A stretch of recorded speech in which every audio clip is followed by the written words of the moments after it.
morning, May 11th. And yesterday was Valentine's Day. The roses from Chet, they're absolutely beautiful. And he's absolutely awesome. And yes, I do have an awesome husband.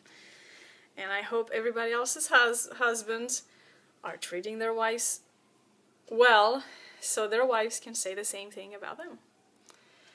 And other than that, I just, for Valentine's, I had a really good Valentine's Day. We did take our children to Dairy Queen for ice cream. We had different plans. They changed. Our plans have been changing a lot the past year and 4 months, and it has to do with how I feel. So we had different plans. Those changed. We ended up at Dairy Queen, and then we were going to do some other things, but I started having a seizure-like episode. We turned right around, and we got home. And that being said, I think it has to do because I started a new protocol on top of the medicine that I'm taking, and this is called Sida acuta. It's a Latin for a particular flower and plant, and it's natural, and this is for the malaria. And then also I started with Japanese knotweed root, and this is for Lyme. And once I'm done with that, I'm going to go into cat's claw bark for Lyme. This is a Buhner protocol, B-U-H-N-E-R protocol. You look him up, anybody that has Lyme-related issues, know somebody, you look him up. He has a website, books you can purchase online. I don't know where exactly, maybe Amazon, but he gives a lot of good information about how to help yourself, and his protocol is all natural based. That does not mean you cannot mix it with your antibiotics if you take antibiotics. So based on that, I think that's why I had the reaction. I can tell that my brain is still trying to recover. I'm very fatigued today. Usually that's what happens about 3 to 4 days afterwards. I feel very fatigued, and it takes some time to recover. My brain goes kind of fuzzy. It's hard to put words together.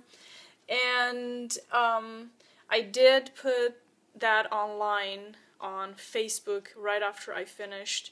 I usually don't talk as many. I have a lot, way more seizures than I actually, and way more symptoms and deeper, far more painful, far more hard, symptoms than I actually divulge in the videos or on Facebook. I just don't want to be looked at as a victim. I'm fighting this. I'm gonna get better.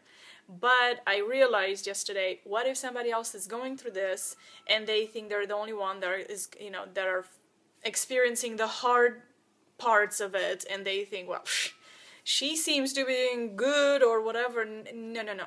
I have hard days. In the past 2 weeks, I've had to deal with such severe depression, and I know it's due to this stuff because I didn't have this, before, but it was very, very, very severe and very, very deep depression, and I knew it had to do with the Lymes and everything that was going on. I didn't know if I had too much toxicity built into my body. Why all of a sudden I was dealing with what I was dealing. So since I started this new treatment, that's getting better. So encouragement and information for any of you out there that is dealing with all this stuff. I also wanted to show, on a different note, my parents on their wedding day, when they were happy and full of hope until their kids came and some of their dreams got destroyed due to lack of money, then later on due to lack of energy and health.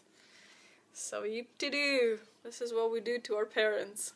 And then we become parents, and the kids do that to us, so we kind of know. We become more and more thankful for our parents after we become parents. So, change the subject.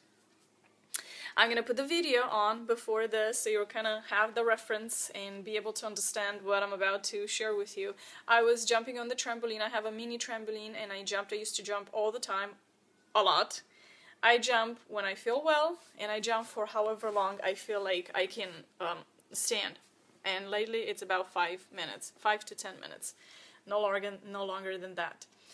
I jump on the trampoline because the lymphatic system in our body, and especially with Lyme disease, chronic fatigue syndrome, fibromyalgia, MS, gets stuck. And lymphatic system and circulatory system, they kind of go hand in hand.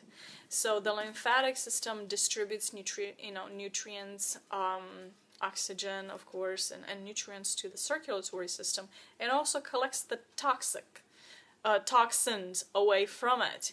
But then if it gets stuck, and it's easy to get stuck because it's a slower system, and it's easy to get sluggish and tired and lazy and all that.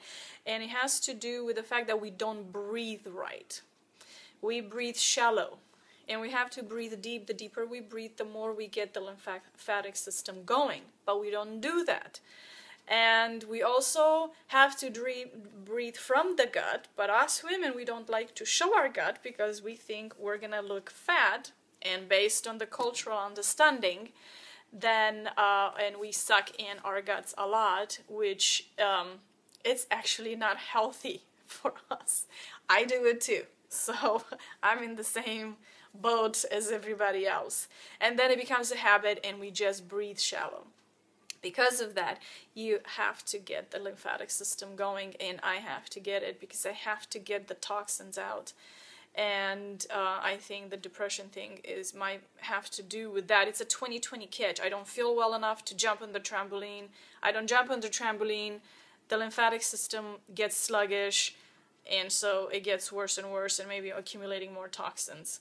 But that being said, I started this telling you I was jumping on the trampoline, watching this video clip on One Republic, and I'm going to put it online. You'll be able to kind of understand, and I had a thought that I wanted to share with you, and I'm going to hurry up here because the time is ticking. There's this guy that falls through this old wood floor all the way to the bottom to the next level, and then there's these guys that have not fallen looking down on him.